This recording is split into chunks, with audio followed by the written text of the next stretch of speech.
समय हमारे लिए हमेशा से ही रहस्यमय पहलुओं में से एक रहा है। समय हमेशा ही चलता रहता है, चाहे हम उसके साथ चलें या नहीं, उसे कोई फर्क नहीं पड़ता।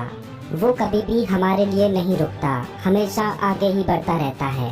हमारे हिसाब से हम समय को प्रेजेंट, पास्ट और फ्यूचर 3 भागों में बांट सकते हैं।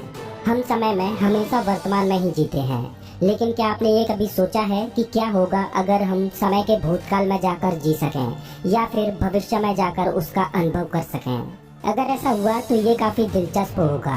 इसे विज्ञान की भाषा में टाइम ट्रेवल बोलते हैं। तो अब सवाल ये है कि क्या हम समय यात्रा कर सकते हैं? अगर आप हॉलीवुड फिल्में देखने के शौकीन हैं तो वहाँ टाइम ट्रेवल को लेकर बहुत सी मजेदार मूवियाँ बनाई जाती हैं।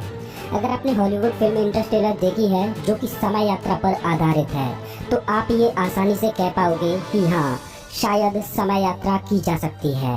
और आज विज्ञान भी इस दिलचस्प पहलू पर गहन अध्ययन कर रहा है। समय यात्रा के विषय पर आज भी हमारे वैज्ञानिक कुछ ऐसे तथ्य पेश कर देते हैं जो कि हमारी सोच को ही बदल कर रख देते हैं। वैसे तो रियल लाइफ में टाइम ट्रेवल की कल्पना करना ही बहुत कठिन है, लेकिन हाल ही के कुछ दशकों में बहुत सी ऐसी घटनाओं से सामना हुआ जो टाइम ट्रेवल को संभव कर देने की ओर इशारा करती हैं। इस वीडियो में हम ऐसी ही कुछ दिलचस्प घटनाओं के बारे में जानेंगे जो इस बात का सबूत देती हैं कि टाइम ट्रेवल केवल कल्पना मात्र नहीं है, बल्कि एक हकीकत है। रुडोल्फ फेंज। ये बात है जून 1951 की, जब न्यूयॉर्क के एक पुलिस वाले ने एक अनजान व्यक्ति को सड़क के बीचों बीच खड़े पाया। हालांकि पहले तो उस पुलिस वाले को काफी हैरानी हुई कि आखिर कोई आदमी सड़क के बीचों बीच क्यों खड़ा होगा। पुलिस वाला उस व्यक्ति के पास जाने ही वाला था कि अचानक ही एक कार ने उस व्यक्ति को टक्कर मार दी और इसी बीच उस व्यक्ति की मौत हो गई। पुलिस द्वारा जब उसकी छानबीन की गई तो उसकी जेब में कुछ हैरान कर देने वाली चीजें मिली। उसकी जेब में कुछ पुराने समय के सिक्के और नोट मिले और एक बिजनेस कार्ड भी था जिस पर डॉक्टर रुडोल्फ फेंज नाम लिखा हुआ था, और एक लेटर भी मिला जो कि जून 1876 में किसी के द्वारा भेजा गया था। ये बात काफी हैरान कर देने वाली थी। फिर जब इस पर आगे और इन्वेस्टिगेशन हुई तो पता चला कि सन 1876 में रुडोल्फ फेंज नाम का एक व्यक्ति लापता हुआ था और उस समय लगभग उसकी उम्र 29 साल थी। और पुलिस वाले ने जो अनजान व्यक्ति देखा जिसका कार एक्सीडेंट हुआ था, उसकी उम्र भी 29 साल के लगभग ही थी। और बेहद चौंका देने वाली बात जो थी वो ये थी कि जिस व्यक्ति के लापता होने की रिपोर्ट लिखवाई गई थी, उसकी डिटेल्स इस व्यक्ति से बिल्कुल मैच होती थी। अब सवाल ये था कि क्या ये वही इंसान था जिसके लापता होने की रिपोर्ट 1876 में लिखाई गई थी? पुलिस डिपार्टमेंट की माने तो ये वही इंसान था, क्योंकि इसका हुलिया भी हूबहू वैसा ही था। इस वजह से लोग इसे टाइम ट्रेवलर मानते हैं। Charlie Chaplin. ये घटना सन 1928 की है, जब चार्ली चैपलिन की एक फिल्म का प्रमोशन चल रहा था। उस प्रमोशन के दौरान एक फोटो सामने आया जिसमें एक महिला जो कि अपने समय के हिसाब से काफी आधुनिक लग रही थी, वो मोबाइल से किसी से बात करती नजर आ रही थी। इस फोटो में वो लेडी अपने लेफ्ट हैंड को अपने कानों पर रखकर इस तरह से चल रही थी, मानो ऐसा लग रहा हो जैसे कि आज के समय में हम फोन को कान पर रखकर बात करते हुए जा रहे हों। हालांकि जब इस फोटो की गहराई से जांच की गई तो ये पता चला कि वाकई में इस लेडी के हाथों में फोन जैसी कोई डिवाइस है। ऐसा भी हो सकता था कि शायद वो अपने ही आसपास के किसी व्यक्ति से बात कर रही हो, लेकिन फोटो में हम ये साफ साफ देख सकते हैं कि उस लेडी के आसपास कोई व्यक्ति मौजूद नहीं है, सिवाय एक आदमी के जो कि उससे काफी दूर मौजूद है। हॉलीवुड के एक फिल्म मेकर जॉर्ज क्लार्क ने इस फोटो का पता लगाया था। हम ये साफ तौर पर नहीं कह सकते कि ये बात कितनी सच है, लेकिन फोटो वाली इस लेडी का आज तक कोई अता पता नहीं लग सका, जिसके कारण ज्यादातर लोग इसे एक समय यात्री मानते हैं जो कि फ्यूचर से पास्ट में या तो गलती से या फिर खुद से टाइम ट्रेवल करके आई होगी। जॉन टाइटर 2036 से आया एक समय यात्री। ये बात सन 2002 की है, जब एक व्यक्ति ने अपने आप को समय यात्री बताया। उसने कहा कि वो 2036 से टाइम ट्रेवल करके यहाँ आया है। जब लोगों ने उससे उसका नाम पूछा तो उसने अपना नाम जॉन टाइटर बताया और साथ ही उसने ये भी बताया कि वो यूएस फौज के लिए काम करता है। उसने बताया कि वो यहाँ IBM 500 कंप्यूटर लेने आया है, क्योंकि उसके हिसाब से 2036 वाले कंप्यूटरों में कुछ खामियां आ गई हैं, जिसके चलते उसे यहाँ के कंप्यूटर की सहायता चाहिए, जिसकी मदद से उनके कंप्यूटर से रिलेटेड प्रॉब्लम्स सॉल्व हो जाएंगी। ये बात लोगों को बहुत हैरानी वाली लगी और साथ ही काफी दिलचस्प भी लगी। लोगों ने उससे सच जानने की कोशिश की, क्योंकि सब यही समझ रहे थे कि ये कोई बहरूपिया है। लेकिन फिर जॉन टाइटर ने अपनी टाइम मशीन की एक फोटो लोगों को दिखाई और जॉन टाइटर ने उस टाइम मशीन के बारे में भी बहुत कुछ बताया। जॉन की इन अजब गजब बातों से लोग काफी परेशान भी हुए। जॉन ने बताया कि उनकी टाइम मशीन 50 से 60 साल तक की यात्रा कर सकती है और जो कि 10 साल प्रति घंटे की रफ्तार से समय में यात्रा कर सकती है। ये मशीन एक गाड़ी जैसी है और जब ये स्टार्ट होती है तब चारों ओर अंधेरा छा जाता है। जॉन ने एलियन और उनके यूएफओ के बारे में भी बताया कि वे भी समय यात्री ही हैं, जो हमारे समय से बहुत आगे के हैं, जिनकी हम कल्पना भी नहीं कर सकते। जॉन की बातों में कितनी सच्चाई थी ये कोई नहीं जानता, लेकिन उस दिन के बाद जॉन का कुछ पता नहीं चला। Sir Victor Goddard. ये घटना सन 1935 की है, जब विक्टर गोडार्ड नाम का एक शख्स हवाई जहाज से उड़ान भर रहा था। वे उस वक्त इंग्लैंड से उड़ान भर रहे थे।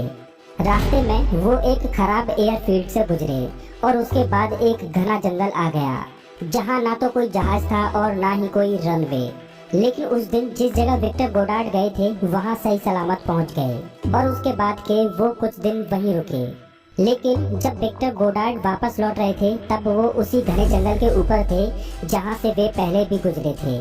लेकिन जैसे ही वे घने जंगल के एयरफील्ड में पहुंचे कि अचानक आए तेज तूफान ने उन्हें घेर लिया और जहाज पर से उनका कंट्रोल टूट गया और उनका जहाज नीचे की ओर गिरने लगा।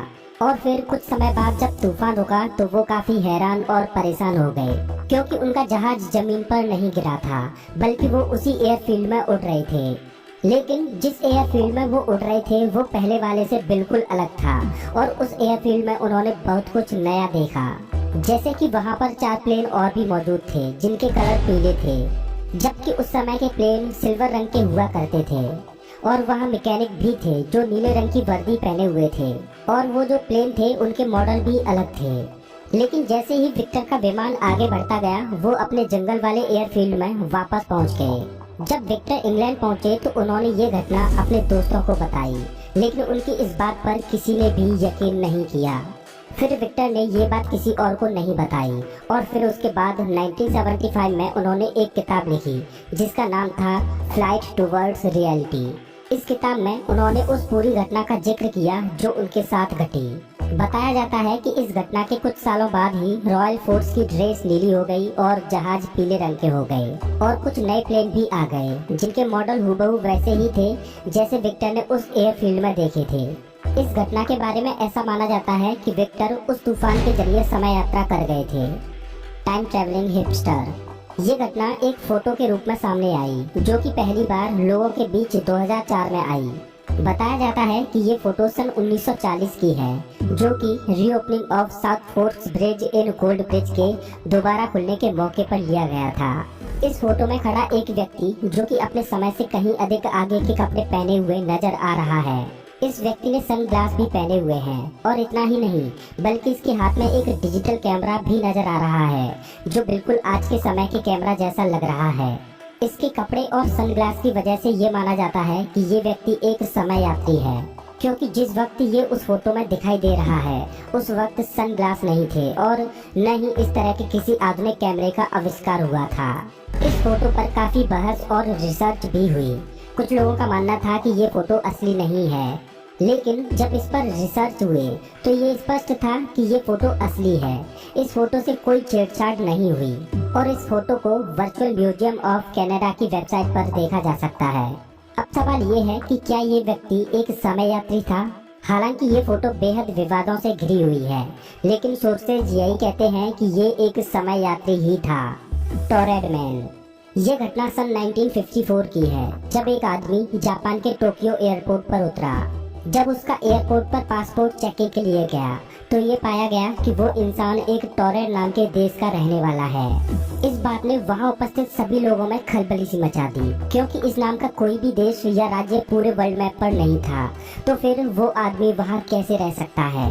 वहाँ के अधिकारियों को लगा कि ये आदमी झूठ बोल रहा है या उनसे मजाक कर रहा है और उसे तुरंत हिरासत में ले लिया गया और उससे पूछताछ की गई। अधिकारियों ने उससे पूछा कि वो सब कुछ सच सच बता दे और साथ ही साथ ये भी बताए कि असल में वो कहाँ का रहने वाला है और आखिर वो क्या काम करता है। ये सवाल सुनने के बाद उस व्यक्ति ने बताया कि वो टोरेड देश का रहने वाला है, जो कि फ्रांस और स्पेन के बीच पड़ता है और वो एक बिजनेसमैन है। अधिकारियों को इस बात पर बिल्कुल भी यकीन नहीं हुआ। उन्होंने अपनी तसल्ली के लिए उस व्यक्ति को वर्ल्ड मैप दिखाया और पूछा कि बताओ इस मैप में कहाँ है तुम्हारा देश जहाँ तुम रहते हो।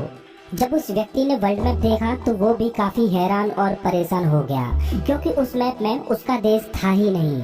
फिर जब उसने उस मैप को दोबारा अच्छी तरह से देखा तो उसने एंडोरा नाम के आसपास का एरिया बताया और उसने ये भी कहा कि एंडोरा नाम जैसा कोई भी देश उसके देश के आसपास नहीं है और न ही ये नाम उसने पहले कभी सुना।